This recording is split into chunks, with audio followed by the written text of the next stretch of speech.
Pode saudar a amada igreja com a paz do Senhor? Amém. Por gentileza, abram as vossas Bíblias no Evangelho de Lucas, capítulo 15, verso 18.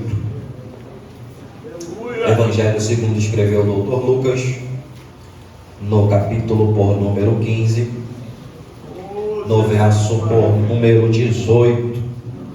Quando você encontrar, você vai dar uma glória do tamanho da sua vitória.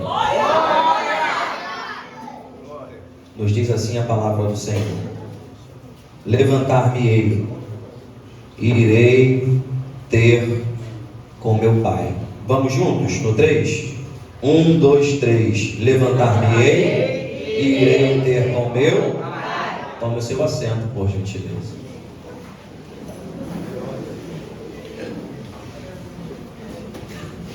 Estamos diante de um texto bastante conhecido de nós, ou de quase todos nós que aqui estamos. O texto ora lido fala sobre uma parábola que só Lucas conta.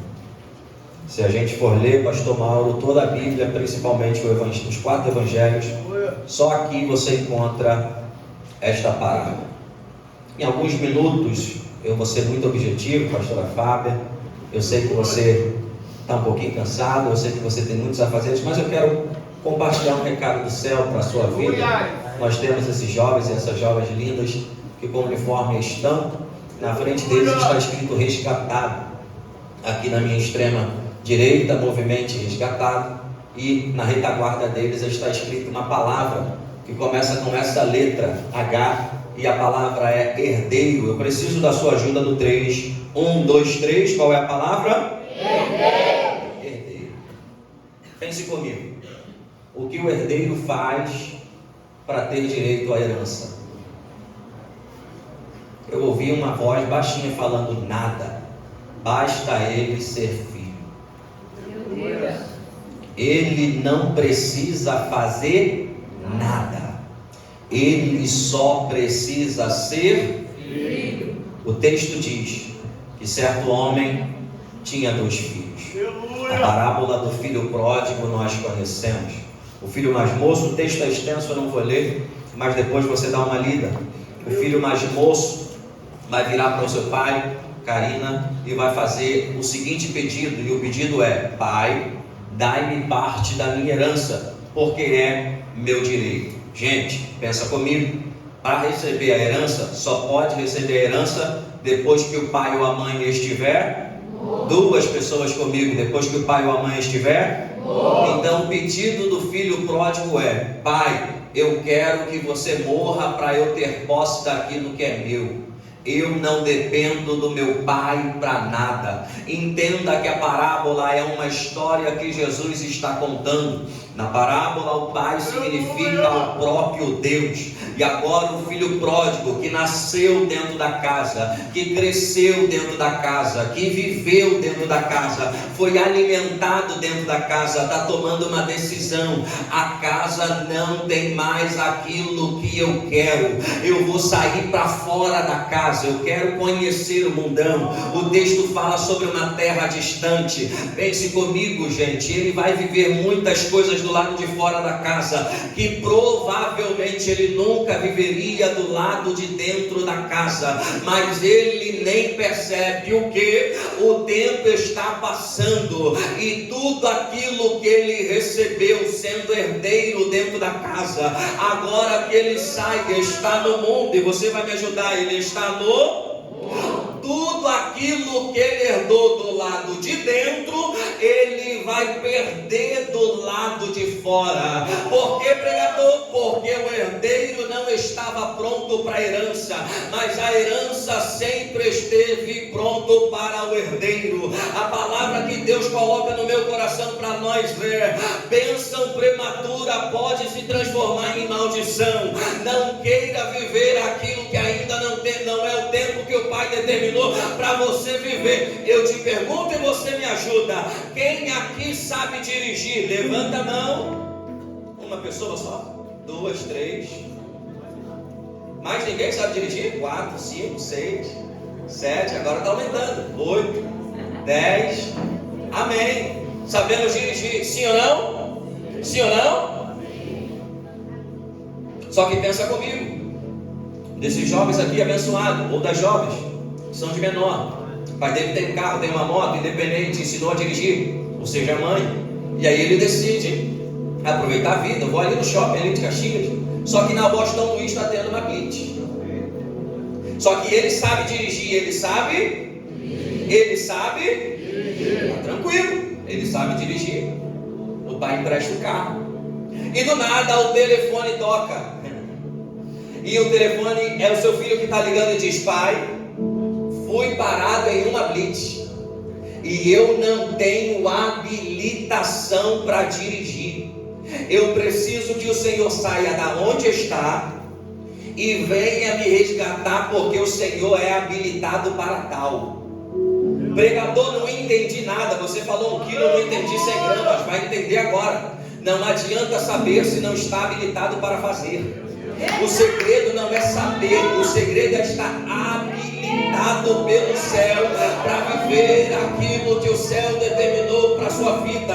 A saber, Atos capítulo 16, 17 em diante, ali conta a história de 7 filhos de Seva. Seva é o principal sacerdote. Eles olham para um endemoniado e eles vão tentar expulsar o demônio daquele rapaz. Aquele endemoniado parte para dentro deles, vai agarrar 2 e eles vão sair feridos e rasgados e envergonhados. Por quê? Porque o texto diz que eles sabiam, mas não estavam habilitados. O mundo espiritual é semelhante ao mundo físico. Tem um carro que o Eterno me emprestou ali e eu tenho uma habilitação apenas há 16 anos eu sou habilitado.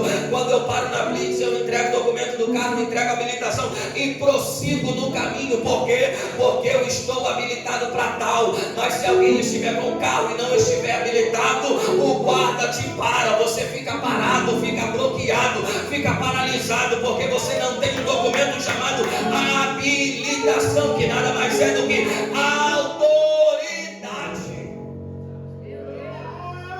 Pregador, isso não tem nada a ver com o texto, tem tudo. Você não precisa abrir, eu não vou estourar meu tempo, só me ouça. Gálatas capítulo 4, verso 1. O tema fala sobre herdeiro, o tema fala sobre herdeiro. Gálatas 4:1.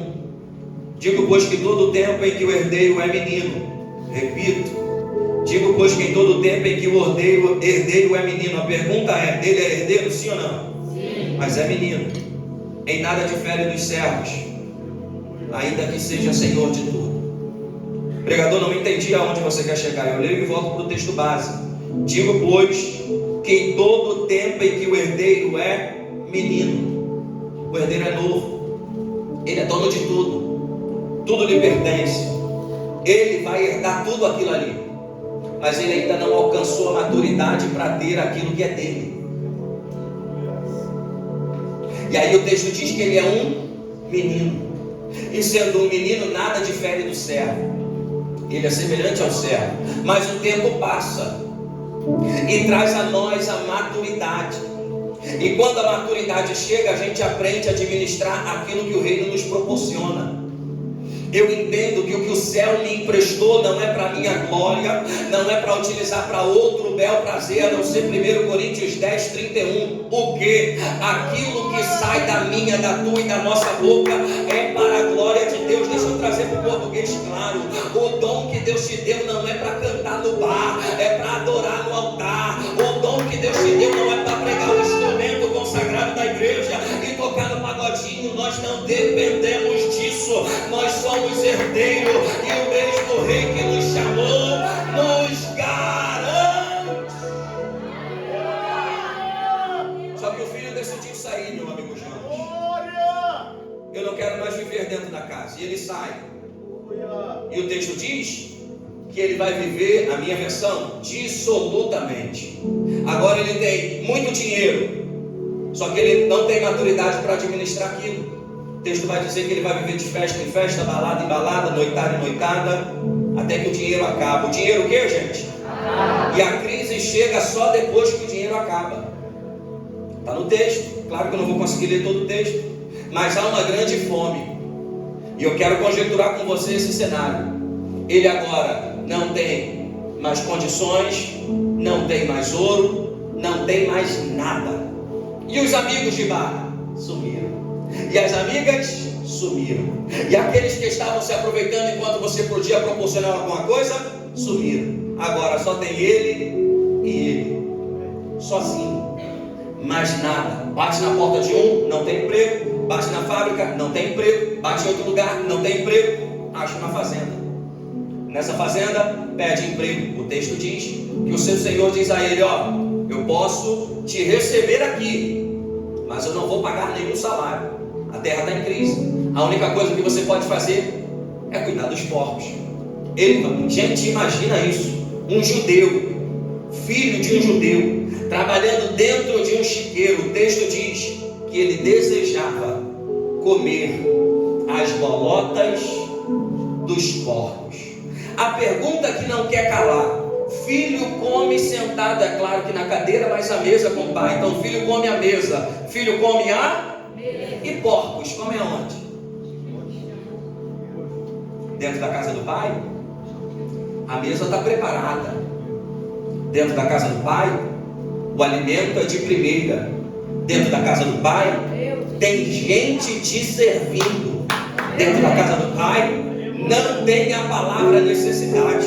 Dentro da casa do pai, ele nunca enfrentou uma crise. Dentro da casa do pai, quando ele acorda, tudo já está pronto. Dentro da casa do pai, ele é autoridade, pois é filho do dono. Só que quando ele sai da casa do pai, o texto bíblico diz que agora ele está dentro de uma fazenda, dentro de um chiqueiro, desejando comer as comidas dos porcos. E a pergunta que não quer calar e você não precisa me responder é: prefere permanecer dentro da casa do pai ou ir para o chiqueiro que o inimigo preparou para a sua vida? Meu Deus. E aí, gente? Eliel, dentro da casa do pai eu não posso viver o que eu quero, eu não posso fazer o que eu quero, mas dentro da casa do pai tem proteção, dentro da casa do pai tem provisão, dentro da casa do pai tem providência, dentro da casa do pai você está guardado, dentro da casa do pai você está protegido, dentro da casa do pai você não sofre, porque o pai te protege, mas do lado de fora. Aí o texto diz, eu corri na introdução para a gente chegar onde eu li. Aí o texto diz, verso 17: e caindo-se em si, quantos trabalhadores na casa de meu pai têm abundância de pão, e eu aqui pereço de fome. Meu amigo Jonas, quando você me mandou o cartaz com as informações resgatadas, movimentos herdeiros, Deus me trouxe para esse texto, e eu fui ler todas as versões bíblicas que tenho e estudar um pouquinho sobre ele, e em nenhum lugar eu encontrei que ele voltou para a casa do pai porque estava com saudade. Não foi a saudade que trouxe ele para a casa do pai, foi a fome. Quem entende de pescaria sabe que quando a gente joga rede, vem todo tipo de peixe, e ele não vem ferido, ele não vem marcado, ele vem e ele é selecionado. Os que são pequenos demais, pescaria para venda, volta às águas, e o pescador vende aqueles que está pronto. Mas tem outro tipo de pescaria, que o pescador pega uma simples vara, nessa vara ele coloca uma linha, nessa linha que na maioria das vezes é de nylon, na ponta ele coloca um anzol, nesse anzol ele coloca uma isca, e ele lança esta vara sobre as águas, deixa ali a isca, e a isca está balançando, e o peixe está olhando, vai, agarra. Quando ele morde aquela isca, o anzol pega na sua boca, ele pode se debater, pode fazer força, pode ser o maior peixe que for, quem está com a linha, com o anzol está puxando, e ele vem se rebatendo, ele vem lutando, ele vem sentindo dor. Mas Deus me trouxe aqui nesta noite para dizer que você é escolhido dele, e que se preciso for ele joga a rede, mas que se preciso for ele prepara um anzol específico para você. Mas para o inimigo ele não te perde, vai doer, vai ferir, vai marcar, mas você tem a marca do céu, e quem tem a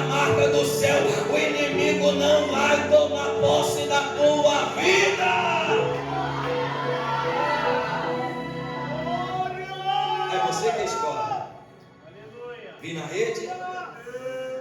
Ouviram os olhos. Pregador, não tem isso na Bíblia, tu só está falando analogia e contando história. Jonas. Não, Jonas aqui não, é outro Jonas. Esse Jonas aqui é benção. Deus disse para ele assim: vai ali pregar rapidinho ali em Nínive. Aí ele disse: não, Nínive, a capital que mataram meus pais, minha esposa, por nada, deixa eles lá. Aí Jonas decidiu, imagine que aqui na guitarra, nessa porta extrema aqui, ó, é Nínive. Aí ele decidiu ir para Tarso, ó, aí está indo para Tarso. Aí ele compra a passagem, sim ou não, gente? Então ele investe no seu projeto, Aí ele entra dentro do barco, a pastora Fábio. Aí o texto diz que dentro do barco ele desce para o porão. Olha a sequência, Karina. Primeiro ele desce para dentro do barco. Jogo é descida, então o barco está descendo. Ele dentro do barco desce para dentro do porão. No porão, lá em cima está tendo uma tempestade. Começa a perguntar um ao outro. É lançado sorte, alguém vai dizer: tem um homem aqui. O capitão acha ele e pergunta: o que você faz aqui, dormente? E aí ele vai contar toda a verdade. E aí ele vai dizer: me lança no mar. E o problema que eu estou trazendo para a embarcação de vocês é essa aqui. Olha que interessante, gente. Jonas entrou no barco comprando a passagem. Entrou no barco fazendo o quê? Ou seja, dando lucro, sim ou não? Porque ele pagou pela passagem. Então o dono do barco está recebendo para ele entrar. Só que no meio do tempo, ali no meio da tempestade, está lançando carga fora. Está lançando coisas fora. Pregador, não entendi. Tem gente que entra na nossa vida no começo da luta. Mas se você continuar com esse Jonas dentro do teu barco, ele só vai tirando coisas da sua vida e vai trazendo para você prejuízo. Cuidado com as alianças que você anda fazendo por aí, porque você pode ser amigo de todo mundo, mas não pode sentar na mesa de todo mundo, não pode ter contato com todo mundo, não pode ter vida com todo mundo. Há 6 anos atrás, quantos anos, gente? Quantos anos? Talvez alguém aqui vai lembrar, ali em Caxias, em uma praça chamada Praça da Conquista, um jovem filho de uma missionária da igreja que eu prego há mais de 10 anos, infelizmente morreu com 18 tiros de bala perdida. Sabe por quê? Porque estava com 2 meliantes. E quando vieram para matar os 2, mataram todos. Minha mãe dizia: diga-me com quem você anda. Pregador, está usando adágio bíblico, está usando adágio popular, Bíblia, Provérbios 13 e 20. Mas deixa eu voltar para o texto para a gente fechar. E agora ele está no fundo do poço, ao ponto de querer pegar a bolota do porco, desejar e comer. Aí o verso 17: e caindo-se em si: quantos trabalhadores do meu pai têm abundância de pão e eu aqui pereço de fome. Está aqui no nosso telão: resgatados. Todos nós já fomos resgatados quando Jesus morre na cruz por nós. Sim ou não? Sim. Mas o verso 18 ele diz: levantar-me-ei. Está com calça clara não, né, Jana? Deixa eu te dar trabalho. Vem cá, Jana. Senta aqui do meu lado. Senta aí no chão, rapaz. Depois tu limpa a calça.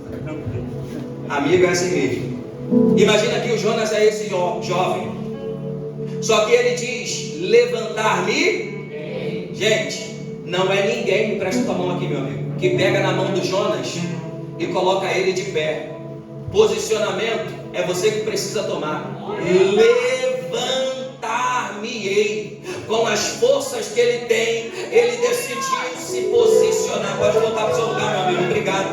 O que o céu espera de mim, de você, de nós nesta noite é um posicionamento. O resgate que Jesus já fez foi o que nós não poderíamos fazer. Ele pagou pelo nosso pecado. Esse jovem lembra: eu perdi a herança, eu perdi os bens, eu perdi o cavalo que provavelmente ele saiu da casa, eu perdi a riqueza, eu perdi tudo que eu tinha, mas uma coisa eu não perdi: o quê? O caminho para a volta da casa do Pai.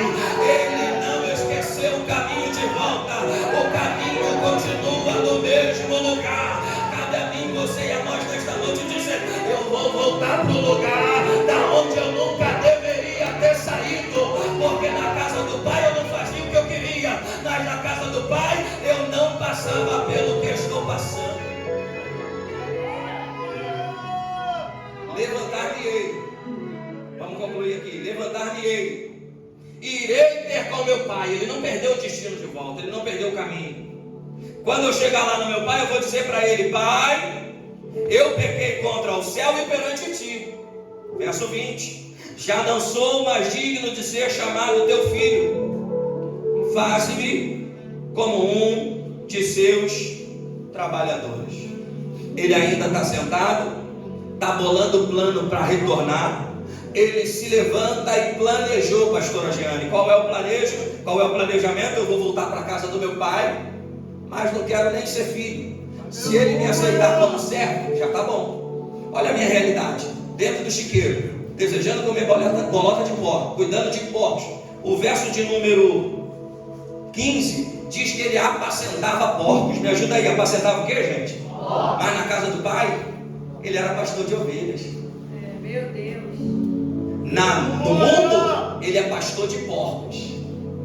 Mas na casa do pai, lembra de Davi, o menor apacentando ovelha? Ele é o filho mais novo, então a tarefa de apacentar ovelhas é dele. Na casa do pai, o teu dom é para a glória de Deus. E do lado de fora? Meu Deus. Ele continuou sendo pastor da mesma forma. Era pastor aqui dentro de ovelha, está lá fora, é pastor. Aí o texto diz, verso 18, que ele vai voltar, vai falar para o pai: pequei contra o céu, já não sou digno de ser chamado teu filho, faze-me como um de seus trabalhadores. Eu preciso da sua ajuda. Faze-me, vamos lá? Duas pessoas comigo, vamos de novo, 1, 2, 3. Olha que profundo. Verso 12, o pedido dele é: dai-me. No verso 12, ele pede.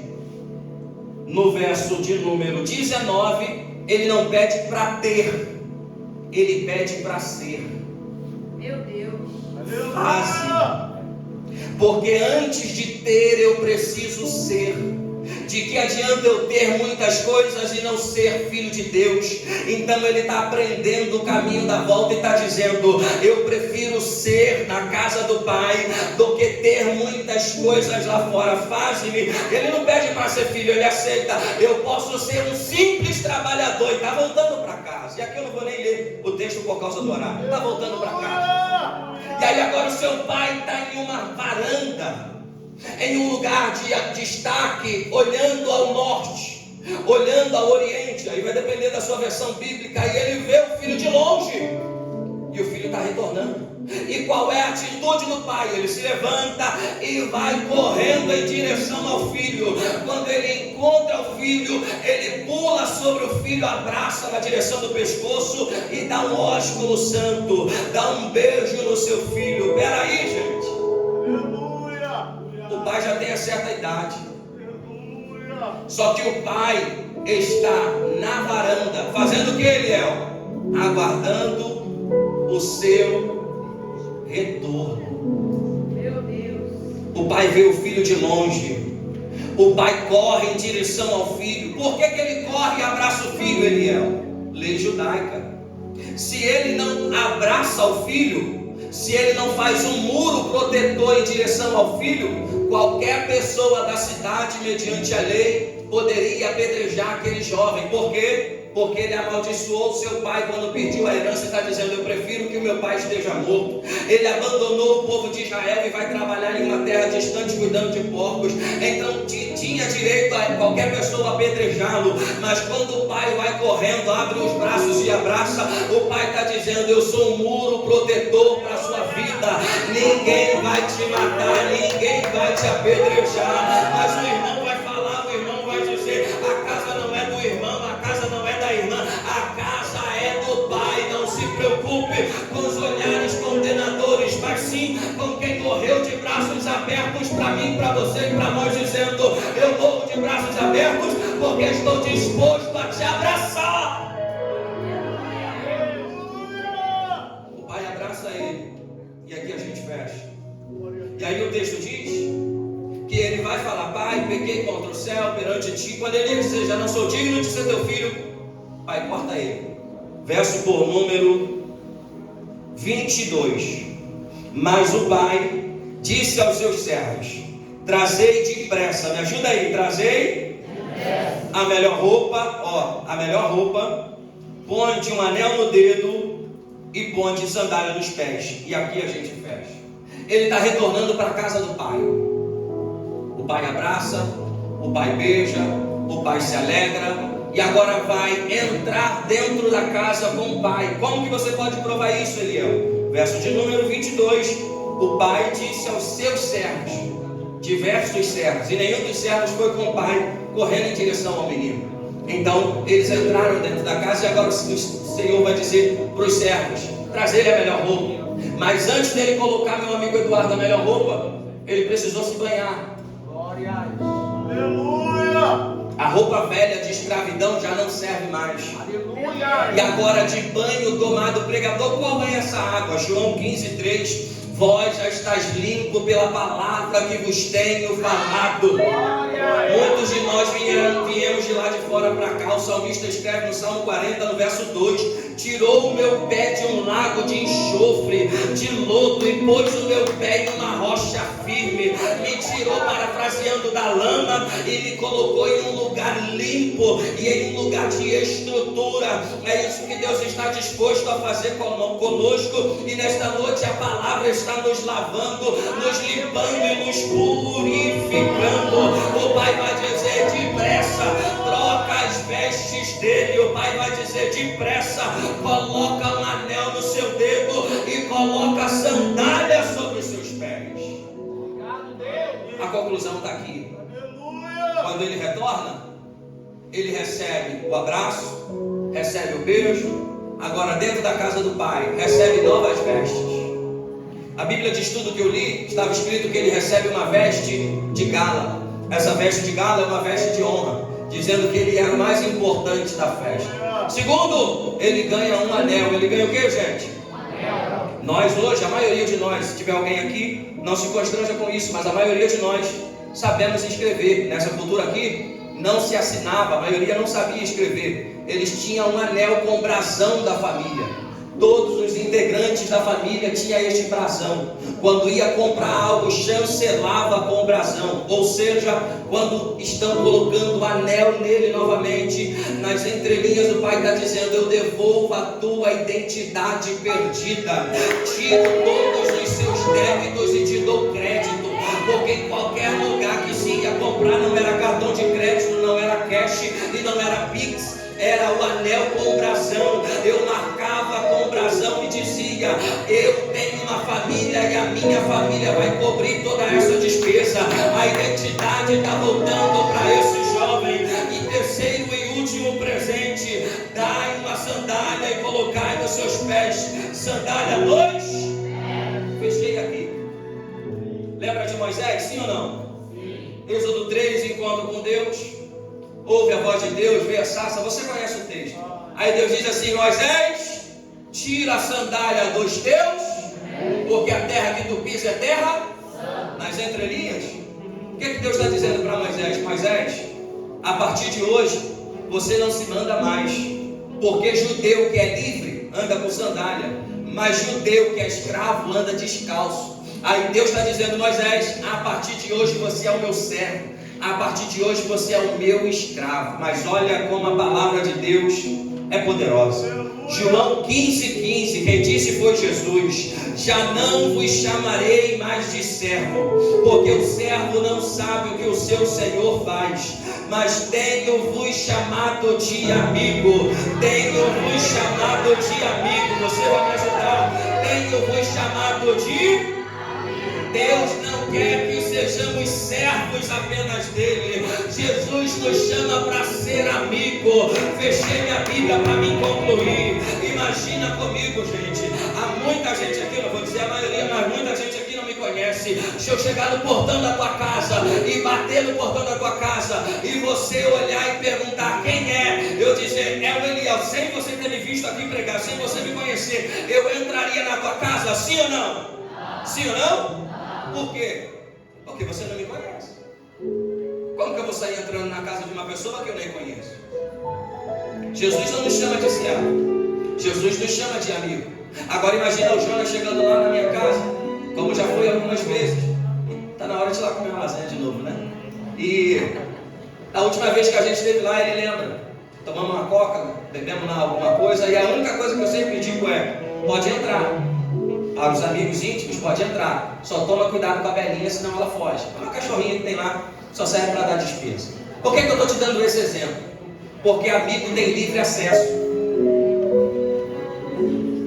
Eu acho que você dormiu, mas eu vou repetir. Glória a Deus. Amigo tem livre acesso. Meu Deus. Amigo vai na geladeira, amigo pega assim, já não precisa nem pedir a senha do Wi-Fi que ele já tem, porque ele é amigo íntimo. Agora pensa comigo, quem conhece a Jesus aqui, levanta a mão. Sim ou não? Conhece Jesus? Sim ou não? Agora pensa comigo. Ele disse em João 14, já estourei o meu horário, preciso fechar. Não se turbe o vosso coração.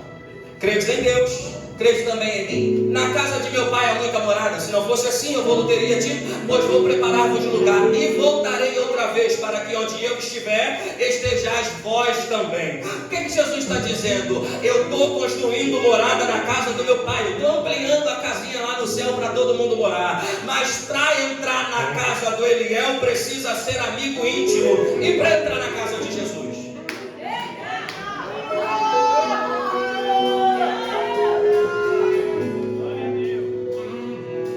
Vamos finalizar, gente. A hora já foi. Ó. Jesus na terra carregou uma coroa, sim ou não? Sim. Só que era de ouro? Não. Era de quê? Sim. Aí ele diz pra gente assim, Lucas 9:23. Se alguém quiser vir após mim, negue-se a si mesmo. Toma cada dia a sua e siga-me. Aí o apóstolo complementa, lá em Apocalipse capítulo 3, verso 11. Eles que venham sem demora, guarda o que tu, para que ninguém tome a tua. Eu tenho coroa, sim ou não? Na terra? Na terra eu tenho cruz. Só que o céu é igual meu batalhão onde eu sofri o acidente. Lá tem uma loja que é o nome dessa loja, é a loja de cautela. Nessa loja de cautela você entrega algo e recebe algo novo. E Jesus está dizendo para nós, carrega a sua cruz até o final. Por quê? Porque quando chegar naquele grande dia, o Eliel vai dizer, Pai, está aqui a minha cruz. Aí Jesus vai se levantar do trono e vai dizer, vinde bendito de meu Pai, possui o reino que está preparado para você desde toda a eternidade. Porque o Eliel é resgatado, o Eliel está no movimento resgatados, e o Eliel é herdeiro, o Eliel é filho, e por ser filho tem direito à herança. Só carrega a coroa, príncipe e princesa. Você faz parte da família real. O Pai te chama. Se coloque de pé.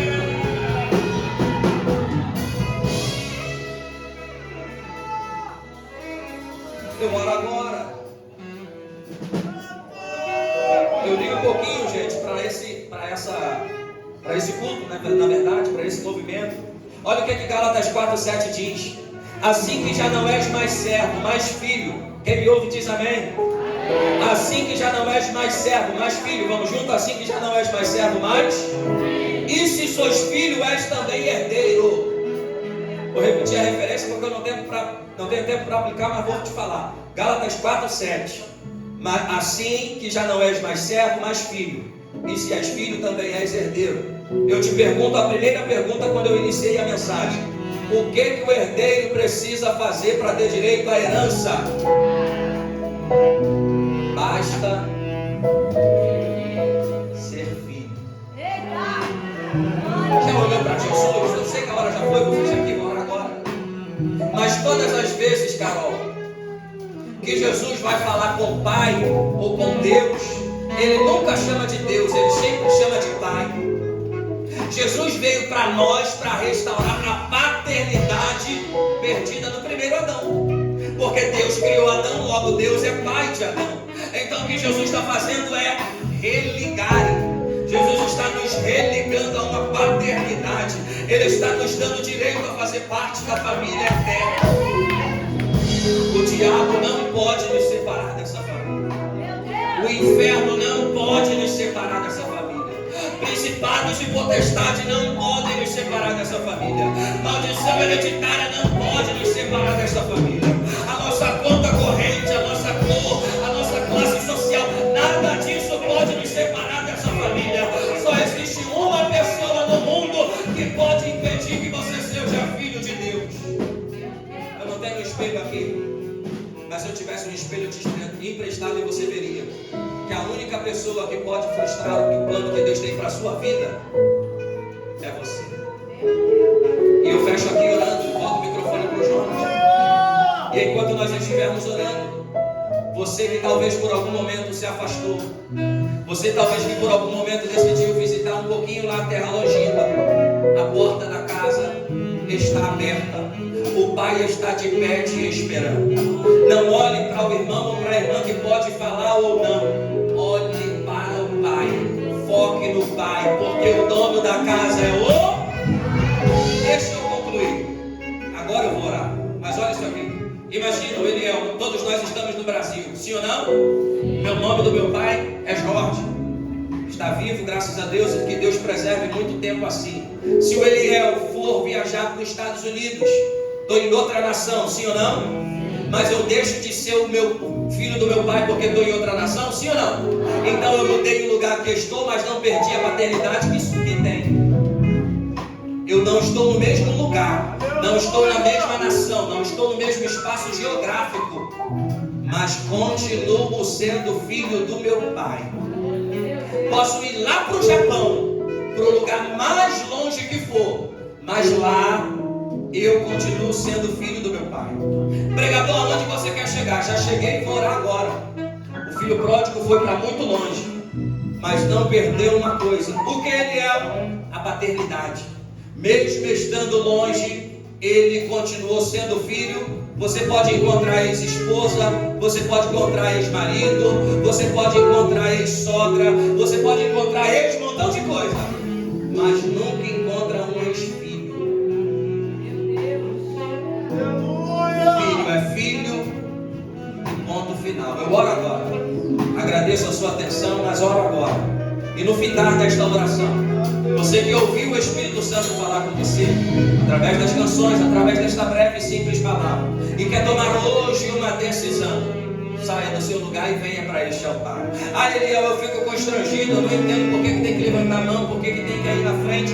A Bíblia tem resposta para tudo. Mateus 10 diz que aquele que me confessar na terra perante os homens, eu confessarei perante o meu Pai que está no céu. Feche os seus olhos.